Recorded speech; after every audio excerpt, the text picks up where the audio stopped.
हमारी संस्कृति, हमारे संस्कार सदा रहे हमारे साथ। भारत के महान ग्रंथों और काव्यों का संपूर्ण संकलन। सब्सक्राइब करें तिलक। कई तरीके की एलईडी लाइट्स आपके घर और ऑफिस के लिए। GR LED lights, make India bright.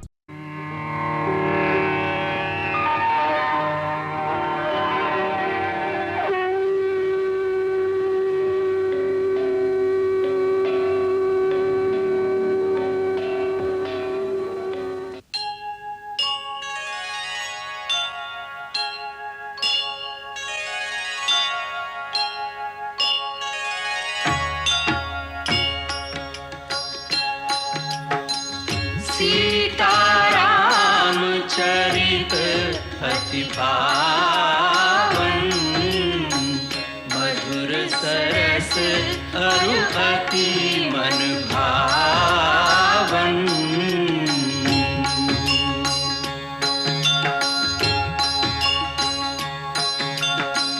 पुनि पुनि कितने हो सुने सुनाए, की प्यास बुझत न बुझाए।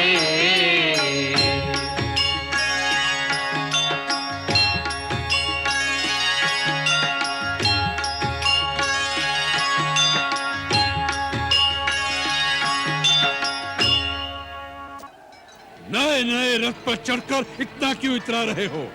रावण के सामने आए हो तो शीश झुका कर आओ। तो इससे पहले यदि शीश झुकाकर आ जाता तो कदापि तेरे बच जाने की संभावना हो सकती थी, परंतु अब तो तेरा शीश काटना ही अनिवार्य हो गया है। अरे तपस्वी, अभी तक जिन योद्धाओं को तुमने मारा है, मैं उनके समान नहीं हूँ। मेरा नाम है रावण। तीनों लोग जिसका यशगान करते हैं, लोकपाल तक जिसके बंदी हैं। तुमने खरदूषण और विराट को मारा, बेचारे वाली का छुपकर वध किया, कुंभकर्ण और मेघनाद को मारा। आज मुझे उन सब का प्रतिशोध लेना है। यदि तुम रणभूमि छोड़कर भाग न गए तो आज मैं उन सब का बैल निकालूंगा। ये मत भूलना कि आज रावण से सामना है, रावण से। नीच निशाचर, असहाय स्त्रियों पर वीरता दिखाने वाले कायर, तो किस बात पर अपने को वीर कहता है? धर्म की मर्यादा भंग करने वाले पापी, तेरे समस्त पापों का दंड आज तुझे अवश्य मिलेगा। दंड देने का काम राजा का है, किसी भिखारी का नहीं। पहले प्रथम दंड, ये ले तेरा दंड।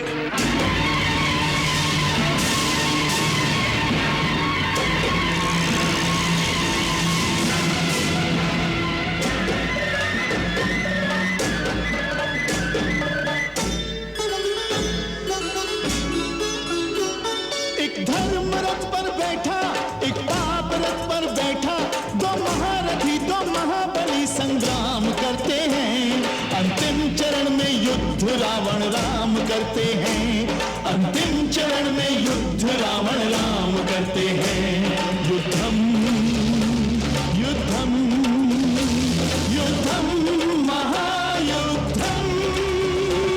एक धर्म रथ पर बैठा, एक पाप रथ पर बैठा, दो महारथी दो महाबली संग्राम करते हैं। अंतिम चरण में युद्ध रावण राम करते हैं। अंतिम चरण में युद्ध रावण राम करते हैं।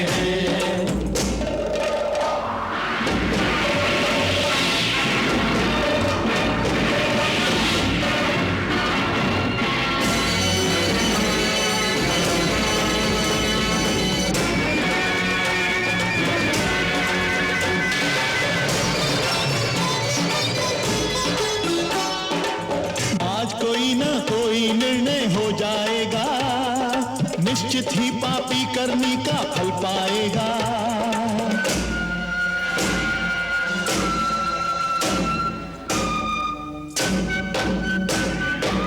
भर जाता है जब पापों का घड़ा, पापी को दिखे बस काल खड़ा। पापी को दिखे बस काल खड़ा।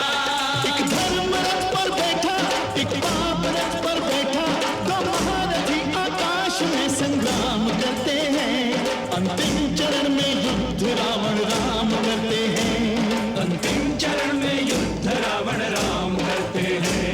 युद्धम युद्धम युद्धम महायुद्धम।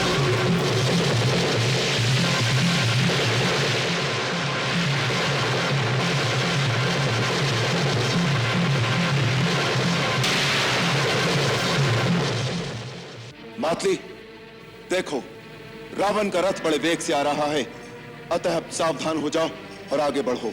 जिस प्रकार हवा उमड़े हुए बादलों को छिन्न भिन्न कर डालती है, उसी प्रकार मैं आज शत्रु के रथ का विध्वंस करना चाहता हूं। भय तथा घबराहट छोड़कर मन और नेत्रों को स्थिर रखते हुए घोड़ों की बागडोर काबू में रखो और रथ को तेज चलाओ। अब मैं एकाग्र चित्त होकर युद्ध करना चाहता हूं।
रघुनाथ के अमोद बाण निष्फल हो रहे हैं। नहीं देवेंद्र, रघुवीर के बाण निष्फल नहीं हो रहे। ये तो रावण की आसुरिक माया है, जिससे उसके शीश कट जाते हैं और जुड़कर पुनः सजीव हो उठते हैं। इस प्रकार रावण का संहार कैसे होगा? प्रभु हृदय को लक्ष्य करके बाण क्यों नहीं मारते? अवश्य ही हृदय में बाण लगते ही उसका संहार होगा।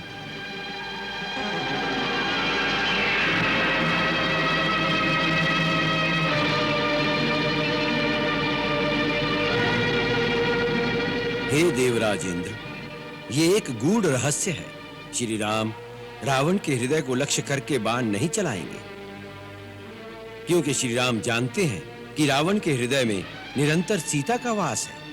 सीता के हृदय में स्वयं प्रभु श्री राम हर क्षण विराजमान रहते हैं और प्रभु के उदर में तो 14 भुवन 7 खंड सृष्टि बसी है। इस अवस्था में यदि बाण मारेंगे तो रावण के साथ सीता, उसके साथ राम और राम के साथ समस्त ब्रह्मांड का विनाश हो जाएगा। तो फिर रावण का अंत कभी नहीं होगा? होगा, बारंबार शीश पर प्रहार होगा। इस प्रकार सिरों के बार बार काटे जाने से वो व्याकुल हो जाएगा। इस प्रकार की व्याकुल अवस्था में उसके हृदय से सीता का ध्यान टूट जाएगा। यदि पल भर के लिए भी उसके अंतरपट से सीता की छवि हट जाएगी, उसी क्षण अंतर्यामी राम रावण के हृदय में बाण मारकर उसका अंत कर देंगे।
प्रभु, ब्रह्मा जी के वरदान से दशानन की नाभि में अमृत है।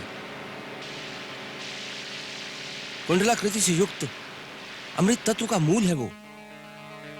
उसके प्रभाव से एक शीश कटते ही दूसरा शीश उत्पन्न हो जाता है। प्रभु, आप पहले आग्नेय शस्त्र का उपयोग करके नाभि विवर के मूल का अमृत सुखा दीजिए, तभी उसका अंत हो सकेगा। विभीषण, जब तक तू जीवित रहेगा राक्षस जाति का विनाश होते ही रहेगा।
प्रभु, इस राक्षस का वध करने के लिए ब्रह्मास्त्र का प्रयोग कीजिए।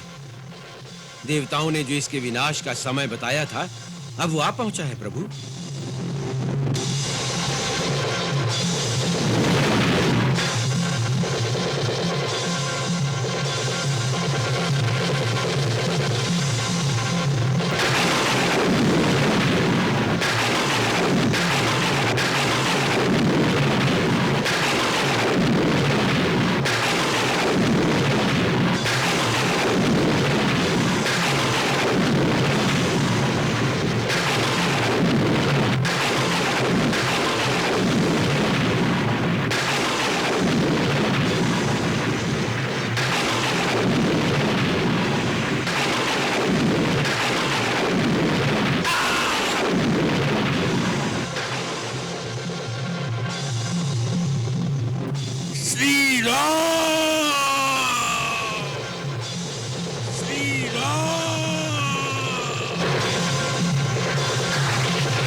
सुनिए, तीनों लोग आपकी जय जयकार कर रहे हैं कि रावण पर राम की विजय हुई।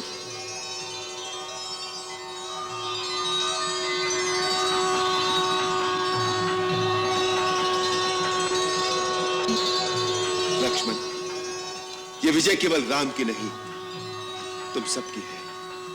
तुम, महाराज विभीषण, महाराज सुग्रीव, वीर हनुमान, अंगद, जामवंत, नल, नील और ये सारी वानर सेना, इन सब की सहायता से ही राम ये युद्ध जीत सका। ये जीत तुम सबकी है। प्रभु, अपने सेवकों की बड़ाई करना आपकी महानता है। अन्यथा तीनों लोकों में कोई ऐसा योद्धा नहीं है जो युद्ध में आपके सामने ठहर सके। रावण देवताओं से भी परास्त नहीं हो सकता था। आज आपने वो सिद्ध कर दिया जो सब कहते हैं कि आप कोई साधारण मानव नहीं है। प्रभु, आपको शत शत प्रणाम। धन्य हैं आप।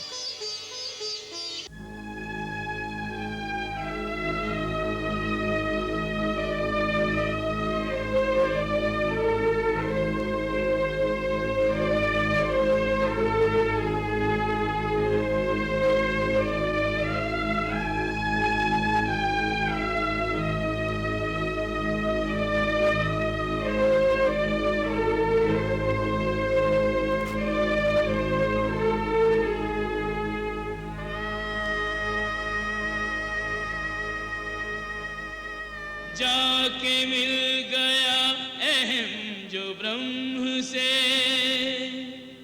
भेद जीव ब्रह्म का मिटा गया।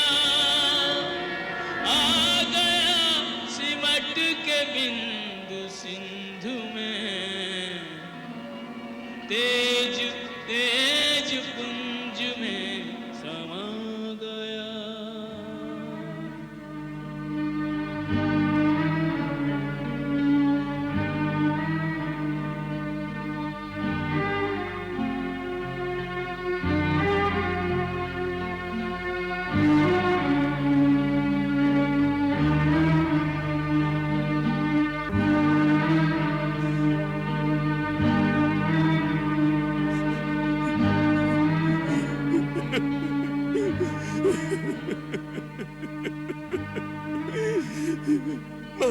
रावण, इसी दिन के लिए मैं समझाता था आपको कि श्री राम से बैर का परिणाम बड़ा भयानक होगा। अपने हट के कारण आज राक्षसों का परम प्रतापी राजा श्री राम के बाणों से चिता धूल में पड़ा है। आज सारी लंका शमशान हो गई है। सारी लंका शमशान हो गई है। भैया, भैया आप असुरों में सिंह के समान थे, किंतु आज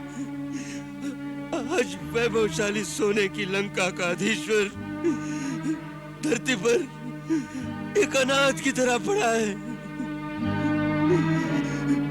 भैया, श्री राम से बैर की प्रचंड आंधी ने रावण जैसे विराट वृक्ष को स्वजनों परिजनों सहित मूल से उखाड़ फेंका है।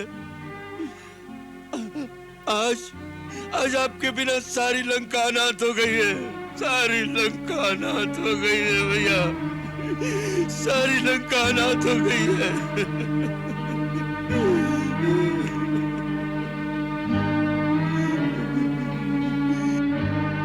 महाराज विभीषण, ये समय धैर्य रखने का है। भैया, भैया मुझे क्षमा कर दो, मुझे क्षमा कर दो भैया।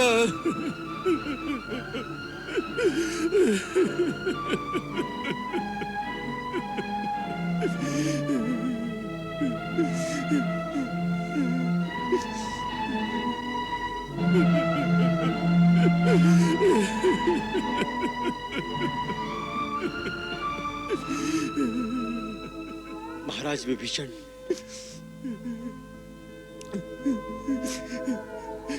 लक्ष्मण भाई, आज सारी लंका उजड़ गई सारी लंका। पुलस्त परिवार निराधार हो गया। हे वीरवर, एक बाण अपने तरकश से निकालकर मेरे कलंकित जीवन का भी अंत कर दो। आज अपना जीवन मुझे शूल के समान चुभ रहा है। विभीषण जी, मैं आपकी वेदना को समझता हूं। अब पुलस्त वंश का नाम चलाने के लिए धैर्य धारण करके इस होनी को तो सहना ही पड़ेगा। नहीं वीरवर लक्ष्मण, आज मुझे सारा संसार निसार लग रहा है।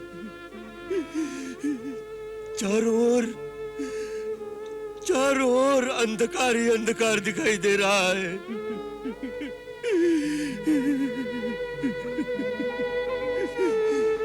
महाराज विभीषण, मित्र, आप स्वयं परम ज्ञानी हैं। जो योद्धा अपनी महत्वाकांक्षा और अभ्युदय के लिए युद्ध में प्रवृत्त होता है, जो किसी लक्ष्य के लिए युद्ध क्षेत्र में वीर गति प्राप्त करता है, उसके लिए कदापि शोक नहीं करना चाहिए। लंकाधिपति ने अपनी आन के लिए, असुर जाति का गौरव रखने के लिए जो गति पाई है, वो पूर्वकालीन महापुरुषों की बताई हुई उत्तम गति है। क्षत्रिय वृत्ति का आश्रय लेने वाले पुरुष की यदि रण में मृत्यु हो तो यह उसके लिए बड़े आदर की वस्तु है।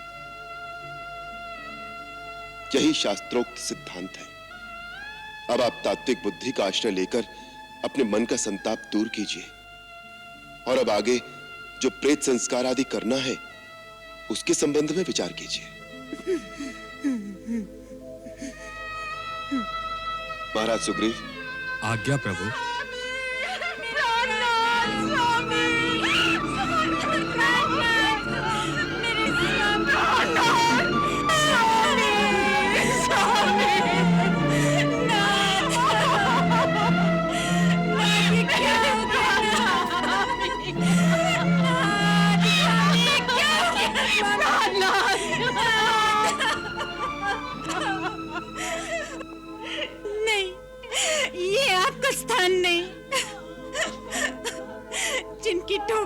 पर्वत दहल जाते थे, जिनके पैरों तले पृथ्वी कांपती थी, यमराज के लिए भी जो साक्षात महाकाल के समान थे, देवता, दानव, नाग भी जिनसे कभी पार नहीं पा सके, आज एक वनवासी मनुष्य ने उन्हें मार दिया।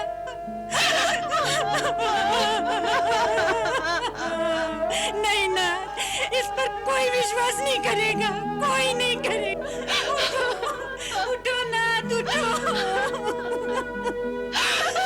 स्वामी, विधाता की सारी सृष्टि आपके बस में थी।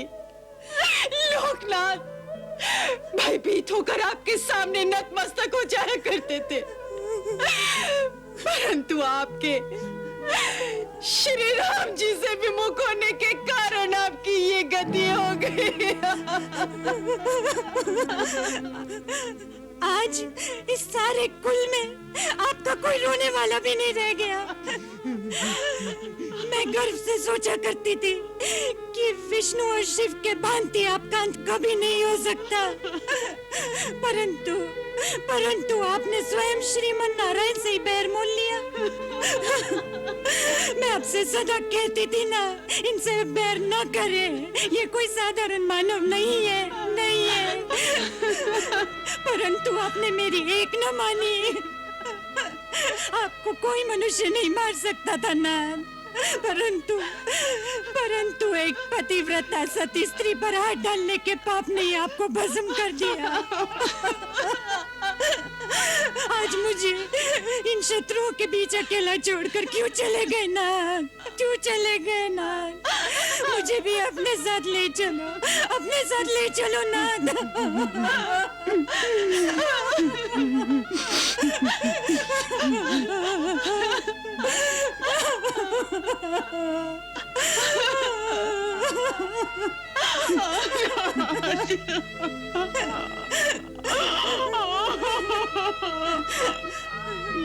महाराज विभीषण, संयम से काम लीजिए।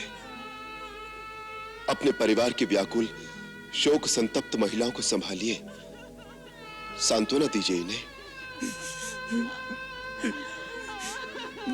महारानी, धीरज धरिए,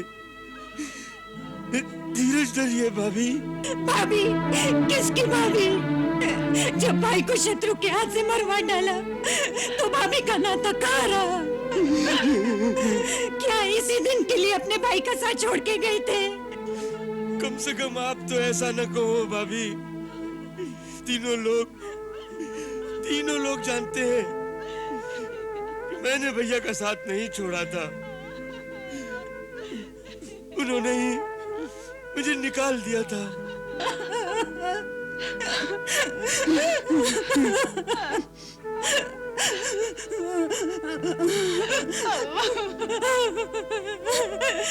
नाथ, सदा अपनी मनमानी करते रहे, कभी मंदोदरी की कोई बात नहीं मानी, परंतु आज मेरी इतनी सी बात तो मान लीजिए नाथ। अपनी मंदोदरी को भी अपने साथ लेते जाइए, अपनी मंदोदरी को भी अपने साथ लेते जाइए नाथ। मैं अकेली जीवित नहीं रहना चाहती, मैं अकेली नहीं जीवित रहना चाहती नाथ, मुझे भी अपने साथ लेते जाइए। महारानी मंदोदरी, यद्यपि मुझे तुमसे कुछ कहने का अधिकार नहीं, परंतु पुत्री, तुम्हारे पूर्वज पुलत्स्य मुनि ब्रह्मा जी के पुत्र थे। मैं भी उन्हीं ब्रह्मा का मानस पुत्र होने के नाते तुम्हारा वंशज ही हूं। बेटी, आदिकाल से सृष्टि का यही नियम है, यही विधि का विधान है। इस पृथ्वी पर कोई साथ आता नहीं, न कोई साथ जाता है। हर प्राणी आता है तो अकेला, काया को छोड़कर जीव जाता है तो अकेला। पूज्यवर, ये कहना बहुत सहज है, बहुत सहज है, परंतु सहना बहुत दुष्कर है, बहुत दुष्कर है पूज्यवर, बहुत दुष्कर है। दशानन, दशानन,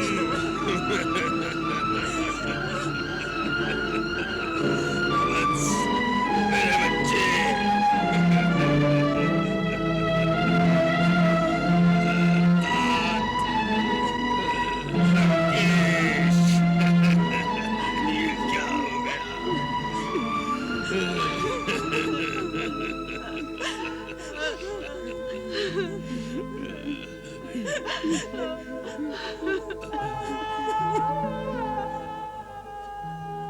अयोध्यानाथ, सर्वज्ञ सर्वेश्वर,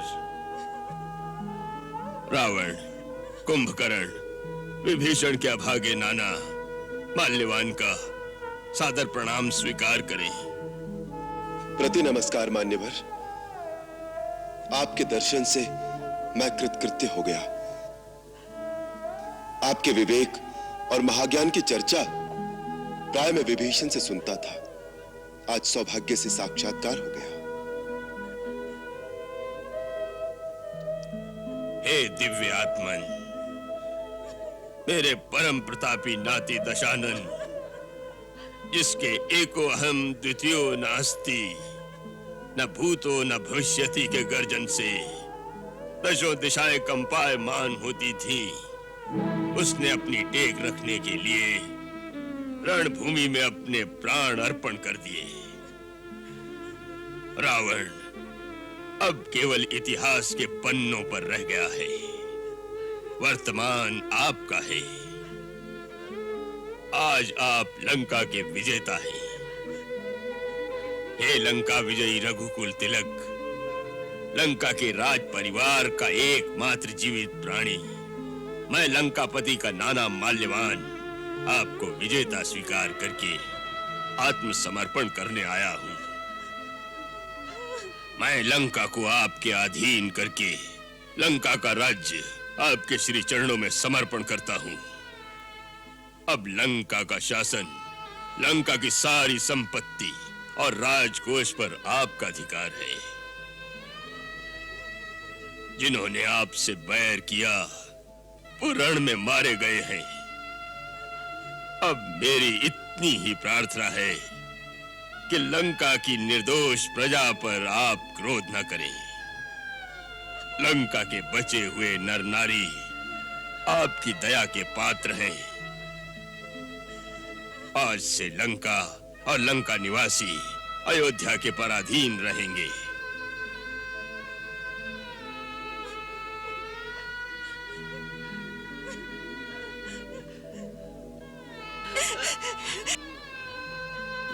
माल्यवान जी, ये धरती आपकी है और आपकी ही रहेगी। किसी की धरती पर बलपूर्वक अधिकार करने का न हमारा धर्म है, न हमारी नीति है। हम तो पापियों को दंड देने के लिए ही ये धनुष बाण धारण करते हैं। लंका वासियों को अपने अधीन करके परतंत्र बनाने और लंका का राज्य हड़प कर उस पर अपनी सत्ता जमाने के लिए हमने युद्ध नहीं किया। रावण के अधर्म, अनीति और अत्याचार के कारण बाध्य होकर हमें यह युद्ध करना पड़ा। लंका लंका वासियों की है, उस पर लंका वासियों का ही आधिपत्य रहेगा, अयोध्या का नहीं। आप जानते नहीं, हम युद्ध से पहले ही महाराज विभीषण को लंका का राजा घोषित कर चुके हैं।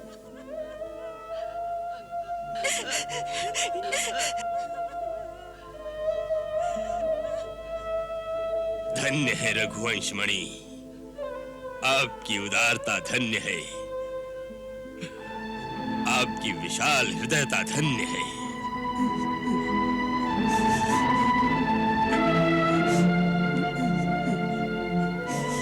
महाराज विभीषण, भावना का त्याग कर कर्तव्य का पालन कीजिए।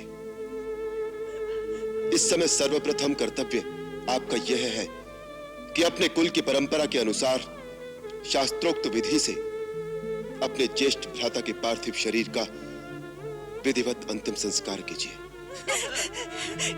महाराज रावण का अंतिम संस्कार उसी पूरे राजोचित सम्मान के साथ किया जाना चाहिए जिसके वो अधिकारी है। माल्यवान जी, महाराज रावण के पार्थिव शरीर को ले जाकर उसकी अंत्येष्टि कराइए। ये कार्य आपको ही करना है।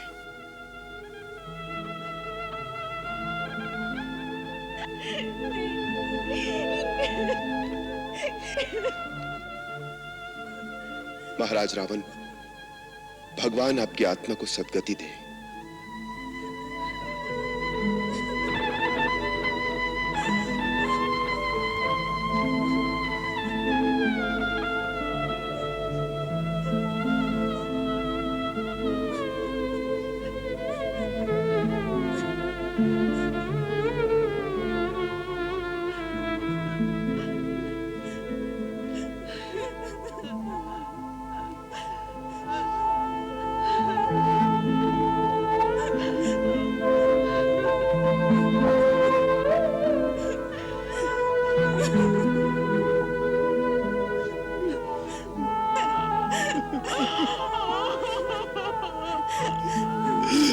ये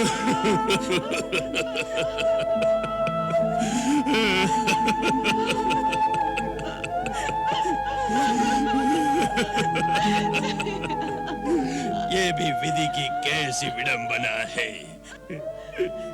मैं घर का सबसे बड़ा बूढ़ा बैठा हूँ और जिन्हें गोद में खिलाया था उन्हें एक एक करके कांधे पर उठाकर मैं शमशान में पहुंचा रहा हूँ। मुझसे बड़ा दुर्भाग्य किसका होगा? किसका होगा? किसका होगा? किसका होगा? मंगल भवन अमंगल हारी, प्रभु हो सुदशरथ अजिर बिहारी।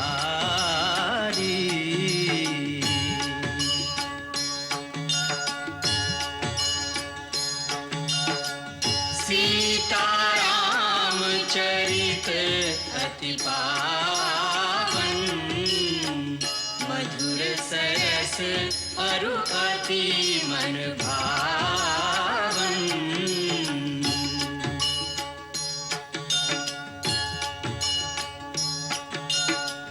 पुनि पुनि कितने हो सुने सुनाए, पिय की प्यास बुझत न बुझाए।